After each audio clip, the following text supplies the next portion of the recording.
Hi there, this is Derek from Pacific Coast Auto and welcome to my personal channel. We're going to be talking about the questions that you guys ask and I answer in the comments section. Questions can be about anything. It can be about my personal life. It can be about how I pressed the wrong button on my voice recorder. But most of the questions are about my job of buying and exporting vehicles from Japan and about Japanese vehicles in general. So let's jump right in and start. Sir, what about the Silvia? I'm waiting for the S15. How are the conditions of those cars and the price? Do you think in time they will go up like the GTR? I take it that this person's from the USA because in the USA right now the GTR is hugely expensive and has gone up in price about twice as much since they've become legal. I think the Silvia S15 is probably going to be the same as the Skyline, if not a little bit more in terms of the value that they go up. I could be a little bit wrong, maybe a little bit less. But the two forbidden fruit vehicles have always been the Skyline GTR and the S15 Silvia. And if you look at any, tuner magazine dating back the last 10 years, there are always those cars in the magazine, even though you couldn't even get them in the US. And so I think they're going to be very popular. How are the condition of the S15? Well, the quality of those ones is a step down from the S13 and the S14, in my opinion. They are the fastest and the most beautiful. They don't hold up very well over time. And in particular, rust is a huge problem with those. And so rust on the roof, rust in the engine bay, rust on the underside. These are going to be really popular cars, but there are going to be fewer and fewer of them that are in good condition. They're also a popular car for drifting. And drift cars tend to be really popular around the 15 to 25-year-old range because that's when they get cheap enough that you don't have to care so much if you crash them. And so I think that that's going to raise the price of them up as well. Not so much raise the price up, I guess, because once they're that old, they're going to be cheap anyway, but lower the amount of good ones available. Okay. Oh, let me just say that right now an S15 Silvia is between about 700,000 and 1.2 million yen, plus export fees and shipping. By the time they're 25 years old, I think they're going to be about the same price, actually. But they're going to dip down before they become 25 years old and then spike up again once they reach 25 years. Hang Live says, can you talk a little bit about living in a country or area with earthquakes? This is a two-part question. So the first one, living in a country with earthquakes is a little bit strange for me because I'm from Canada and we don't have earthquakes. I'd never felt one in my life until I moved here to Japan. And then I actually only felt about 2 of them here in Japan. I lived here from 2006 until now. I only felt 2 of them until the big one that happened in 2011, I think. And that one was really freaky because I didn't know what to expect. And the only experience that I have with earthquakes is seeing the news and seeing all the destruction and everything. So the first earthquake that you feel, you're not really prepared for the fact that earthquakes really aren't as scary as you think that they are when everything that you see about them is the destruction. We have earthquakes now. Since the big earthquake, we've had them quite often. I've felt probably about 30 to 50 earthquakes, somewhere in there. I don't keep track. There was one yesterday and we were just sitting in the office and I felt it and I said, oh, there's an earthquake. We still stayed at the table and worked. The earthquake regulations here are really strong or really high, and so if you live in a new building then you should have no problems at all. And what was it like for you and your family when the tsunami and nuclear disasters happened?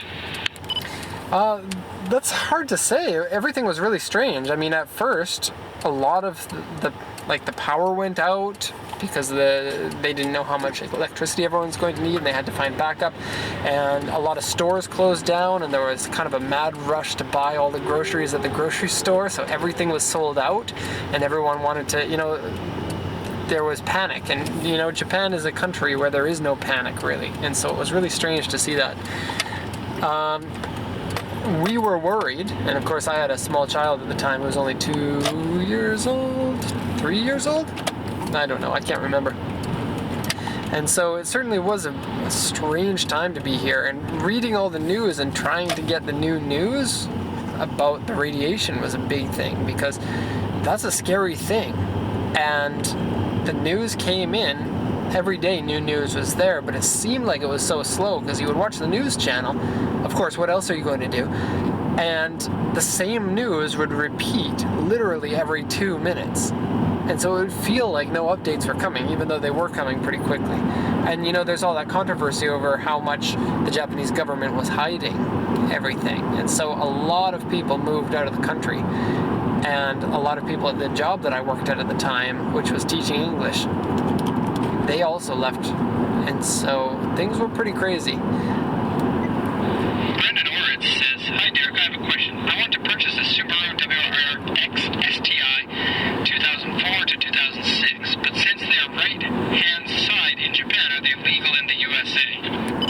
Yep, yes and no. Yes, right-hand drive cars are legal in the USA. No, the Impreza is not legal until it's 25 years old. And then once it is, then you can import it, then you can drive to your heart's content, no matter which state that you're in. The only thing is, if you live in California, they are strict with emissions, and most likely your car can't be registered there, as far as I know. Curry420 says, "What's the difference between the Chaser, Mark II, and Cresta? And what do you think is the total cost of a JZX90 shipped to the east coast of the USA once they meet the 25-year rule?" I'm going to be Rob Thomas again by putting my sunglasses on. Somebody said in the comments that I look like Rob Thomas when I put my sunglasses on, and I think this is great because he's a musician that I've actually heard of. I've reached that point in my life where I have other things to do than to search out the good music, and so I've kind of lost track of a lot of the new musicians, and I'm doing what all dads do and listen to music from my childhood. So Rock On, Green Day, Dookie album. I still listen to that all the time. Okay, so about the difference between the three versions of the JZX. Let me just... Merging there is a little bit scary because the difference in the speed was pretty high. And I think the car behind me is an unmarked police car. Okay, good. Because the unmarked police cars are commonly Toyota Crowns here. The difference between the three of them is mostly just body style is a little bit different. The chassis and the engine are all the same. You can get them in four-wheel drive, but people don't really care about those versions of it.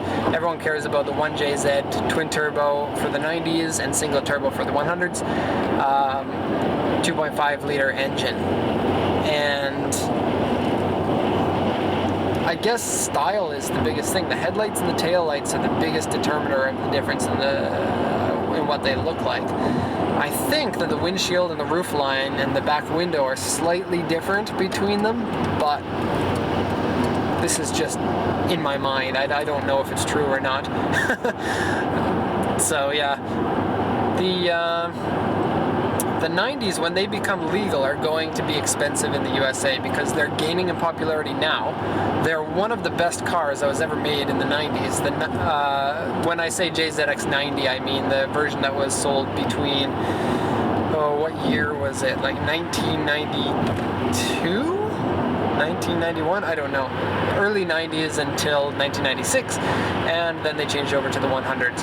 They're excellent cars, and if you have the means, I highly recommend those ones. Drifting is going to take a lot of them away because they're the best car for drifting at the moment because they are very reliable, long wheelbase, lots of modifications can be done to them. They're relatively cheap here in Japan, and so drifting is going to use them all up in the next few years before you'll have a chance to buy them, and so there won't be an awful lot of them to buy like there are Skyline GTRs right now.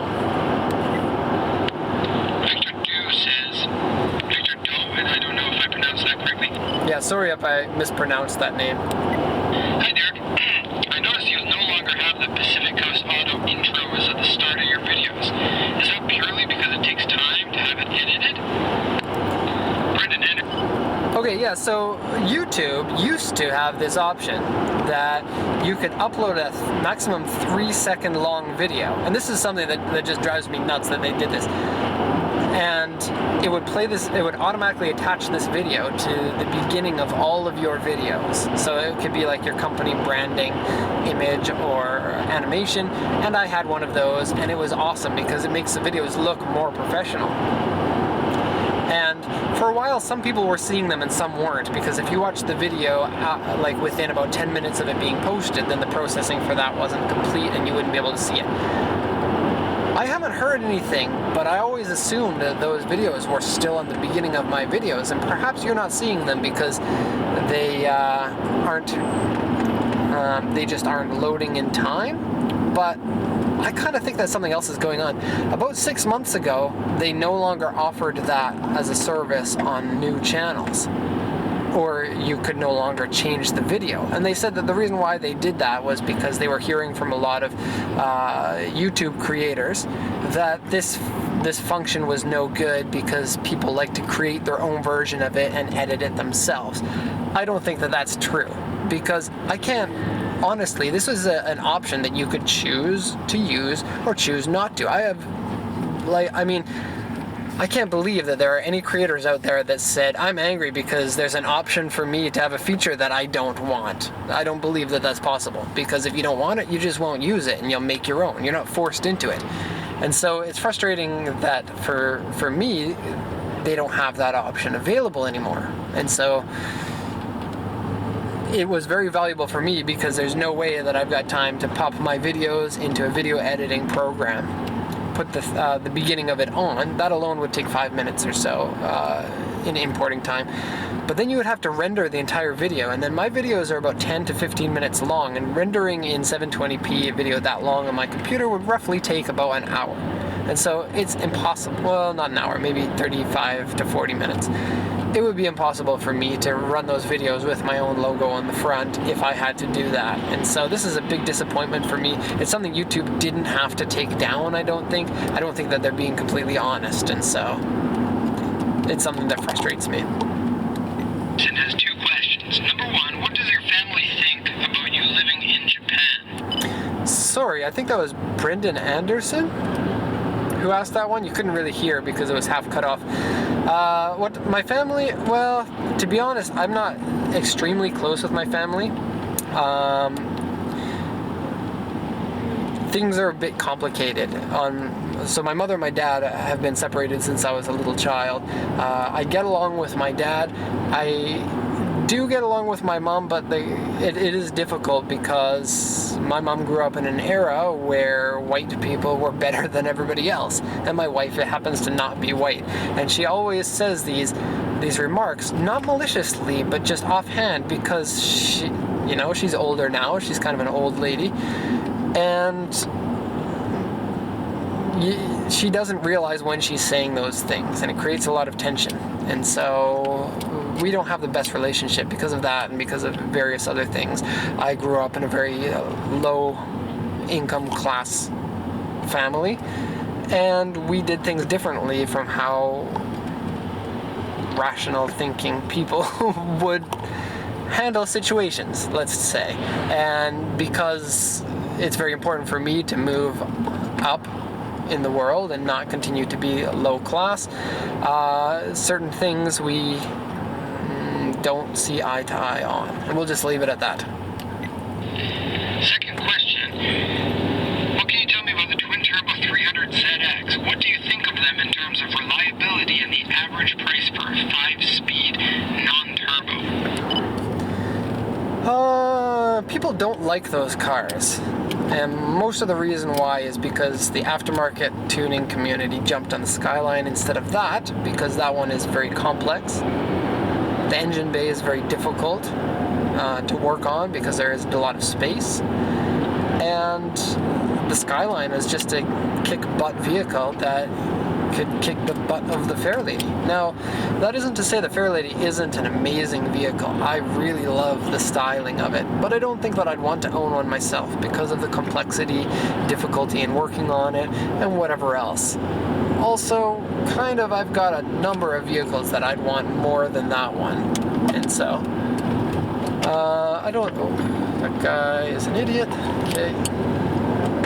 Didn't even look at me. He's eating an ice cream cone while he's driving. I had a teacher in high school that had a Fairlady Z. I don't know if it was a twin turbo or the naturally aspirated one, but I used to always love the looks of his car. It was even in a burgundy color that's not particularly appealing in my opinion. Still thought it was a cool car. In terms of pricing seems to have jumped a lot in the last 5 years or so. You used to be able to pick up a non-turbo for 150,000 yen. It seems like now those cars are 500,000 yen. Hard to find the non-turbos or even the turbos in good condition these days. A lot of them were exported when the price was really, really low. And so, I don't really have a lot more else to say about that one. Mochi says that 25-year law also applies in Canada, Quebec, but not in Ontario, 15 years. That's a little bit wrong. So in Canada, the import law is 15 years old, and this is all across Canada for every province and territory. But in Quebec, so Quebec is the French-speaking part of the province of Canada that predominantly speaks French, and they have a different, they like to do things differently. They have a completely different legal system, which mirrors that of France instead of that of England, and they get to set their own regulations, and they often like to do that because there is some, I guess, being patriotic of being a French Canadian over an English Canadian, and there's a bit of tension there. Actually, quite a few years ago, maybe 15 years ago or a little bit longer, Quebec almost very, very close to actually when going through with separating from the rest of Canada. And so in Quebec, they say you can import any car, but you can't register right-hand drive vehicles unless that vehicle is 25 years old. And so while the person who mentioned that comment is technically correct, they do have the 25-year rule, it's because of a different reason. You can still import the car, have it in your garage, use it as a race car if you want. Some of my customers are dealers in Montreal, and they buy Japanese cars and then sell them to other provinces. And so, yeah, it's that. Juan Martinez says, I'm thinking about buying a new car. My options are Supra RZ or Skyline GTR 32. I wanted to get your opinion on which one is cheaper to bring to the U.S. The Supra can't be imported to the U.S. for another 3 years, and when it's importable, it's going to go up in price. At the moment, a Supra RZ, early model, up until 93 to 96, because they changed in 97 to the VVTi engine and Getrai transmission instead of, I believe, Aijin transmission. Anyways, the 93s right now are about 1 million to 1.2 million. And that's before the increase in price that we see with the Skylines or any really popular car when it can go into the USA. I'm expecting the Supra to go up in value, probably 50%. You're probably looking at 1.8 to 2 million, which is about what the R32 Skyline is right now. But the thing is, in 3 years, R32 Skylines, the supply and the demand is going to be way different by that time. And so the amount of supply is going to be a lot higher because there will be the additional 3 years of R32s. The demand may be about the same, maybe more, maybe less. It's hard to predict what the demand of the R32 is going to be like in the US 3 years from now. But the thing is, the R33 GTR is going to be legal very shortly after that. And so they started in 1995. And so that's going to come into play too. Some people might decide to pick up the R33 instead of the R32. Now I know that a lot of people, especially people in the USA who don't have R32 and R33 Skylines, they believe that the R33 is the worst Skyline, the worst car in the world, because they've heard this from some people and they've repeated. And that's not actually the case. The R33 is a fantastic car, and some people prefer the R32, some people prefer the R33, but this is not one of those black and white things. It's the same thing with whether you're an Xbox guy or a PlayStation guy. You've got the PlayStation and you think the Xbox is the worst console in the world. And that's not the case. They're both good consoles. Just like the R32 and the R33 are both really good cars. And the difference between them in terms of how awesome they are may only be about 5%. And yet people act like it's the end of the world if you like the R33. Of the 3 generations, I've always said the R33 is my favorite because the late model ones are very similar to the R34 in terms of mechanics, and you can get them for less than half the price of the R34. I personally like the styling of them too. Final question from Osaka Living. Derek, I live in Japan. Can I go to the auction with you? I want a 2002 R34 GTR V-Spec 2. If you live in Japan and you can afford that car, then you probably don't do what 99% of the Japanese or gaijins do here in Japan to teach English. Those cars are 4 million yen, the V-Spec 2s. 4 million, up to 5 million or 5.5 million. Really expensive cars, and you can buy them from auction. There are companies that do that, but our company is not one of those companies that does that. We don't sell to Japan because of tax reasons. And I think I've explained in other videos that if we sell to Japan, we actually lose money.